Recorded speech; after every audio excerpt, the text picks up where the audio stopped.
sebelum lanjut, bagi teman-teman yang belum men-subscribe channel ini, silahkan klik tombol subscribe-nya. Dan bagi yang belum nge-like video ini, silahkan klik tombol like di bawah ini. Bagi yang sudah subscribe, saya doakan semoga rezekinya lancar dan sehat selalu. Bagi teman-teman yang belum subscribe, pasti menyesal. Oke, langsung aja, mari kita lanjut. Oke, Mas Ahmed, itu ada berita terbaru, terupdate. Mas Ahmed bisa tolong dibacain? Ini ya, Ini ada berita terbaru, Beno. Saya akan bacakan. Misteri sidang Peggy Setiawan ditunda, apakah sebuah pertanda? Peggy Setiawan adalah salah satu sosok yang dipercaya baik keluarga, teman, dan juga netizen. Bukan pelaku yang disebabkan Vina dan Eki meninggal dunia. Dalam pernyataan dari keluarga korban, bahwa nanti di sidang pra-peradilan kelak bisa dibuktikan Peggy Setiawan bukanlah pelakunya.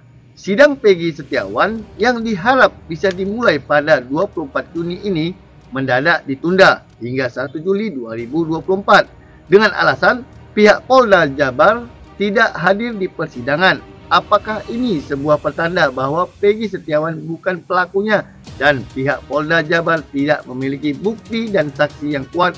Itu juga masih misteri. Misteri ditundanya sidang Peggy Setiawan diduga ada permainan dan tentunya merugikan pihak Peggy Setiawan. Sidang pra-peradilan Peggy Setiawan, tersangka kasus pembunuhan Vina Cirebon yang dijadwalkan hari ini di Pengadilan Negeri Bandung ditunda hingga 1 Juli 2024. Penundaan ini dikarenakan ketidakhadiran pihak Biro Hukum Polda Jabar dalam persidangan. Kekecewaan diungkapkan tim kuasa hukum Peggy Setiawan, Insang Nasruddin, atas penundaan tersebut. Ia menduga dan upaya dari pihak Polda Jabar untuk mempercepat proses P21 atau pemberian surat pemberitahuan dimulainya penyidikan dengan menunda-nunda sidang pra-peradilan. Ini kejanggalan sidang pra-peradilan Peggy Setiawan yang ditunda menurut pengacara. Ini kejanggalan yang muncul setelah sidang pra-peradilan tersangka kasus Vina Peggy Setiawan ditunda gara-gara penyidik dari Polda Jawa Barat tidak hadir. Jangan-jangan memang disengaja, ungkap pengacara Peggy. Dia menduga ada kesengajaan dari penyidik untuk tidak menghadiri sidang pra-peradilan hari ini. Menurutnya, jangan-jangan termohon sengaja menunda agar berkas yang saat ini diperiksa oleh Kejaksaan Tinggi atau Kejati Jabar dinyatakan lengkap atau P21. Jika sudah dinyatakan P21, maka artinya berkas dinyatakan lengkap dan sidang pra-peradilan bisa digugurkan. Upaya hukum membebaskan Peggy Setiawan seperti yang diramalkan akan sia-sia. Misteri Peggy gagal di sidang 20 pengacara padahal sudah siapkan bukti-bukti kuat. Tim kuasa hukum Peggy Setiawan dalam kasus Vina Cirebon optimistis kliennya menang 99% pada sidang pra-peradilan. Tim kuasa hukum menjelaskan sudah mengantongi bukti dan fakta. Dia menyebut penetapan tersangka kepada Peggy tidak sah karena bukti milik Polda Jawa Barat sangat lemah. Tidak ada CCTV, tidak ada sidik jari, visum pun tidak mengarah kepada Peggy. Saintifik juga tidak ada, ucapnya. Setelah 20 menit berlalu, kuasa hukum dari Polda Jabar tidak kunjung datang. Akhirnya, hakim memutuskan menunda sidang tersebut sampai 1 Juli 2024. Itu berita terbaru, Bahilo. Oke, kembali lagi ke spiritual, Bahilo. Ya. Nyata kita telah mendengar, Bahilo. Tiba-tiba dari pihak Polda tidak hadir, ya. Kuasa hukum Vina meyakinin itu adalah strategi mereka, agar P21 nanti ditetapkan sebelum mulainya pra-peradilan tanggal 1 Juli. Itu menurut Bahilo apakah mungkin terjadi atau sebelum 1 Juli atau akan berlangsung nih pra-peradilan untuk Peggy Setiawan? Dari pandangan saya, ini tetap berlangsung. Tetap berlangsung. Oh, pra-peradilan tetap berlangsung. Tetap berlangsung. Cuman menang atau kalahnya gimana, Mbak? Ya. Apakah Polda yang menang, Polda Jabar, atau memang dari pihak Peggy Setiawan ini? Kalau menurut saya ya, ini pihak dari Peggy Setiawan ini kalah. Kalah. Itu menurut pandang Mbah Ilo. Iya. Tentunya Mbah Ilo kan punya dasar nih. Kenapa lo bisa kalah lo dia, Mbak? Dasar Mbah Ilo tuh apa? Kalah. Karena begini, dari penerawangan saya, yang saya ketahui ya, yang saya dalami ini ya, ya itu berdasarkan dari kita kumpulkan ya, dari bukti saksi gitu. Iya, kebatinan kita juga kita utarakan. Betul. Nah, itu menunjukkan bahwasanya itu nanti berlanjut gitu. Nah, itu yang saya rasakan seperti itu.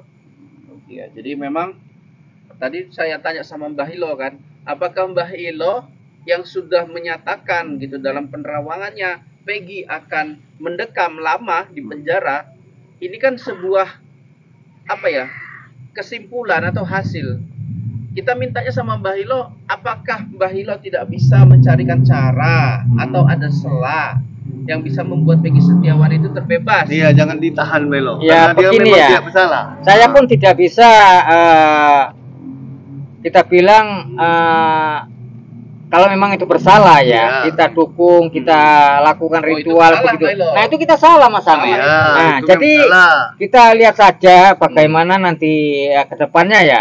Ya, kalau memang nanti itu dia benar-benar bersalah, itu nggak bisa dipungkiri lagi. Itu nggak bisa kalau memang dia betul salah. Ya, itu bakalan masuk. Mungkin ya kalau dibilang hukuman mati ya mungkin itu bisa jadi itu nanti Mas Amet. Seperti itu. Tapi di sini Melo tadi kita baca berita kan, tidak ada itu di CCTV, tidak ada sidik jari apa itu mana Bang Ilo? Ya, kalau ini ya tidak ada di CCTV, tidak ada di sidik jari, visum pun tidak mengarah kepada Peggy, saintifik juga tidak ada. Ya, tapi kan begini Mas Amet, dari data-data ada yang di media sosial yang dia miliki.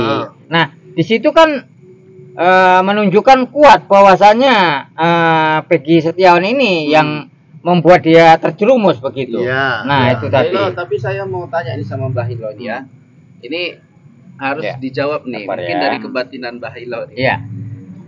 Mbah Ilo, seorang ini kan pelakunya ini kan geng-geng motor ya Mbak ya? Iya. Ya kan, geng-geng motor di daerah Cirebon. Nah, Peggy Mbah Ilo ya, atau geng motor lah khususnya Mbah Ilo ya. Apakah mungkin ya anggota geng motor mengecat motornya yang biasa sehari-hari dia pakai dengan warna merah jambu, dari ujung ke ujung warna merah jambu? Pandangan Mbah Ilo gimana? Ya, kalau kita lihat sih itu kan bisa saja seperti kita bilang permainan ya. Nah, untuk mengelakkan suatu kesalahan ya, nah kan bisa saja dia untuk mengelabui bagaimana ya. Nah, ataupun yang aslinya contoh gini, aslinya sebenarnya pekerjaan dia bukan bangunan. Nah, kita bilang ya, tapi karena untuk melarikan diri, nah itu tadi menyamarlah kita bilang sebagai kuli bangunan. Nah, itu bisa saja terjadi Mas Amet. Ya, masalahnya ini kan Mbah Ilo kan ada saksi.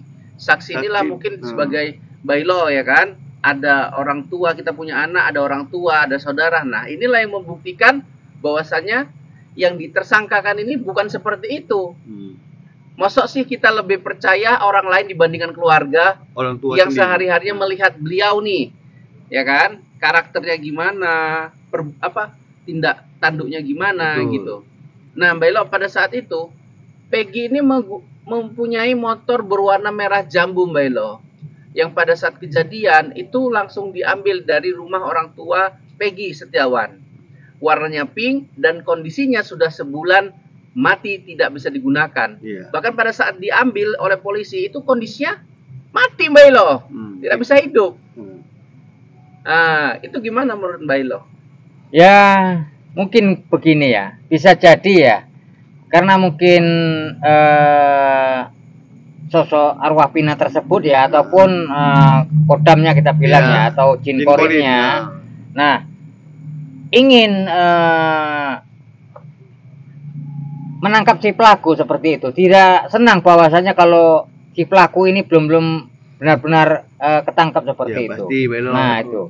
Pelaku sudah tertangkap Mbak Ilo? Iya, sudah tertangkap, tapi kan tidak semua, baru beberapa orang. Iya, yang arti kata kan begini.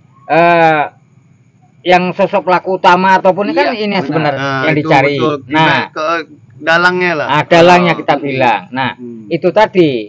Nah, itu yang membuat dia ini nanti bisa jadi terjerumus gitu. Betul, Itu kalau saya. Makanya ini kan Belo, dalangnya ini kan diduga adalah seorang yang kaya raya, yang bisa katakannya menyogok sana sini, katakan mohon maafnya ya. Nah itu kemudian ditangkaplah Peggy yang seorang kuli bangunan, juga karakternya juga yang kita lihat bukan kaya banget, sederhana. Motornya juga sederhana, semua sederhana, orang tuanya sederhana. Ya, menjomplang gitu loh. Iya, begini loh. Kadang kejahatan ini dilakukan tidak aja mesti orang kaya saja. Setiap orang melakukan itu, bisa jadi orang miskin pun juga bisa melakukan kejahatan.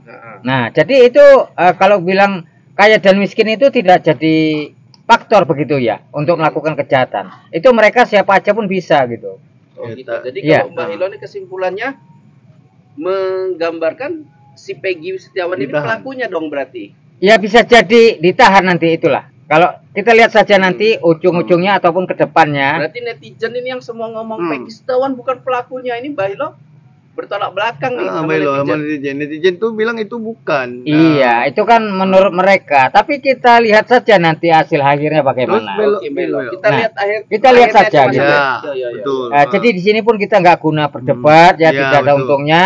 Ya di sini kita sebagai saya sebagai spiritual ya, kita meminta menyampaikan bagaimana sosok yang pelaku yang sebenarnya itu tertangkap. Nah, mudah-mudahan di situ sosok arwah Pina bisa tenang. Itu yang kita harapkan. Mbak Hilo pun juga tadi yang ngasih info dari Mbak Leluhur Mbak Hilo tadi. Iya, benar sekali. Iya. Oke. Jadi ini bisa kita untuk Belo syarat kita tabulkan. Iya. Saya karena di sini ada pemakan ya. Jadi saya sini memberikan kembang. Syarat. Ya, syarat yang ada karena Mbak sudah mengundang di sini ya. Iya.